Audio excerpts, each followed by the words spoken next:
The following lesson is linked to Learning Outcome 4, Language.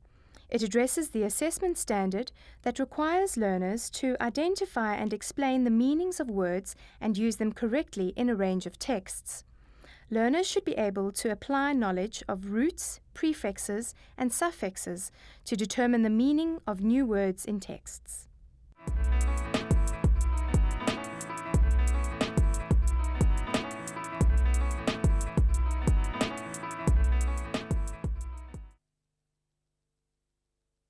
Hi, I'm Megan.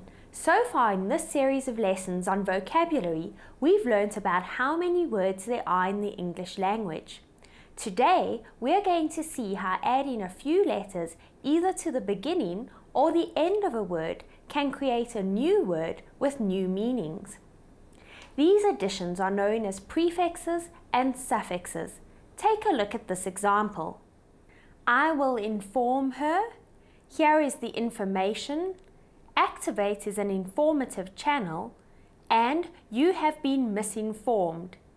In each of these sentences, a variation of the same word, inform, has been used. If you know what the word inform means, and you know what the bits attached to it mean, it's easy to work out the meanings of new words, instantly boosting your vocabulary. These little bits, the prefixes and suffixes, are the focus of today's lesson.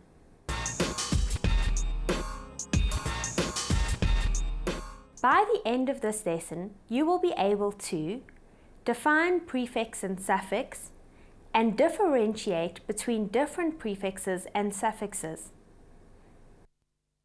Now, before you can add anything to a word, you need to begin with the basic word.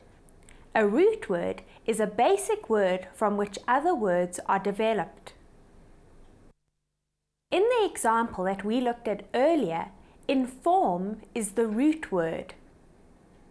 Inform is the basic word that makes sense on its own, but we can also add prefixes and suffixes to this word to make new words that mean other things.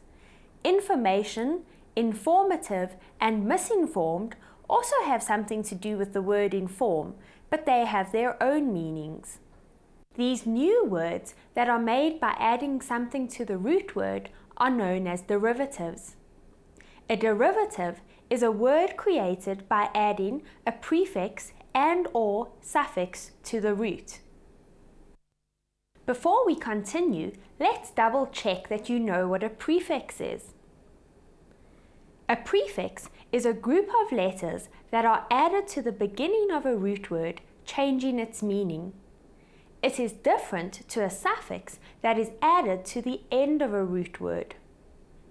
Here are some common prefixes and what they usually mean. Ante is a prefix meaning before, as in antenuptial contract or antenatal classes. You may have heard these words before. An antenuptial contract is signed by people before they get married, and antenatal classes are attended by pregnant women before they give birth. Even if you didn't know what those words mean, if you knew that ante means before, you would have a better chance of figuring them out. Here are some more common prefixes. Anti means against. Some examples are antibacterial soap, antiretroviral medicines. Mis means wrong, and some examples are misguided decision and misinformed person. So antibacterial soap kills bacteria, and antiretroviral medicines combat viruses. If you are misguided, it means that someone has given you bad advice, and if you've been misinformed, then you've been given incorrect information. I'm sure that you can think of lots of words that also have mis as a prefix. Here are some other common prefixes. Multi meaning many, as in a multicultural music festival or a multi-party conference. So a multicultural music festival would celebrate music from many cultures. In South Africa, a multi-party conference may include delegates from the ANC, the DA, and the PAC. Post meaning after, as in post-dated check or post-war discussions. And post as a prefix is used to indicate things that will happen later or after other things. For example, after someone has had an operation, they may need to have a drip put in or their bandages changed. This is known as post-operative care. If you write a letter, finish it off, and then realize there was something more you wanted to say, you may add in a PS. PS stands for postscript. I'm sure that by now you have a good idea of what prefixes do to change the meaning of words, but there's something else important that I want you to remember. Adding a prefix does not change the spelling of the root word. So if you were adding the prefix dis to the following words, they'd be spelt like this. Dis added to appear gives you disappear. Dis added to satisfied gives you dissatisfied. Dis added to appoint gives you disappoint. The reason why dissatisfied has a double S in the middle is because there is one S in the prefix dis and another S at the start of the root word satisfy. The other words have a single S in them because their roots start with other letters. If you remember that prefixes added to root words don't change the spelling of the root words, then you won't make spelling mistakes when using prefixes. Now let's move on to suffixes and the functions that these perform. But first, let's define suffixes. A suffix is a group of letters that are added at the end of a root word, changing its meaning. Just as with prefixes, knowing the meanings of common suffixes will help you to work out what new words mean. Here are a few examples of suffixes. Able or able means able to be. So a manageable problem is one that you are able to overcome. A reliable colleague is someone on whom you can rely. And an edible mushroom is one that is safe to eat. Full is another common suffix meaning full of. So a beautiful girl is full of beauty and a joyful occasion is full of joy. So often you're able to work out what a word means just by looking at the suffix. Some verbs have suffixes added to them to indicate the person who does this verb as his or her job. So a person who decorates is a decorator. Someone who acts is an actor or actress. Someone who waits on tables is a waiter or a waitress. And someone who manages is a manager or manageress. Which of these terms is used to refer to males and which to females? Now I'm sure you were able to work out that the words with the suffix ess at the end of them refer to females, but are these words still commonly used? Most women managers today are simply referred to as managers, even though there is such a word as manageress, it is seldom used. So the use of suffixes is constantly evolving in terms of gender. In most cases, the term that used to be applied to a male person doing the job is now used to refer to female people who do the same job too.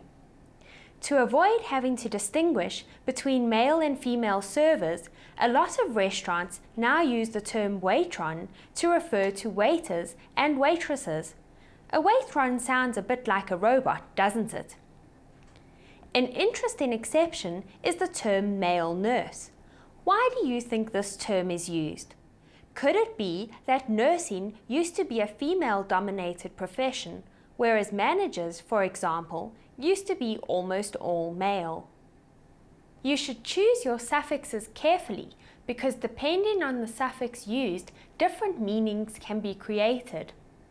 The words childish and childlike both use the same root word child, and ish and like are both suffixes that are used to turn nouns into adjectives, but do they mean the same thing? Childlike means innocent, but childish means immature. So you can see that different suffixes create different meanings. From the examples we've looked at so far, you have seen that suffixes also often change the functions of the word in the sentence. Here are some examples of this. Manage is a verb, but manager is a noun. Quick is an adjective, but quickly is an adverb. So forming parts of speech is one function of suffixes, and another function of suffixes is to form tense. Look at these words. The root word is walk. Walked means the action has already happened, and walking indicates the present participle. Suffixes are also used to indicate possession and plurals. It's now time for you to put your knowledge of prefixes and suffixes to use in today's task.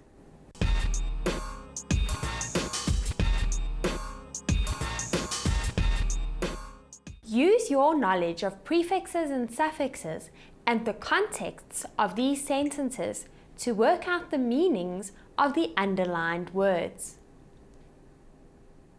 Before the interview, I waited in an anteroom. He was accused of misusing funds. Her biography was released posthumously. So now that we've seen how many new words can be created just by adding prefixes and suffixes, I hope you see what a valuable way of improving your vocabulary this can be. Please join me in the next lesson on synonyms and antonyms. I'll see you then. Goodbye.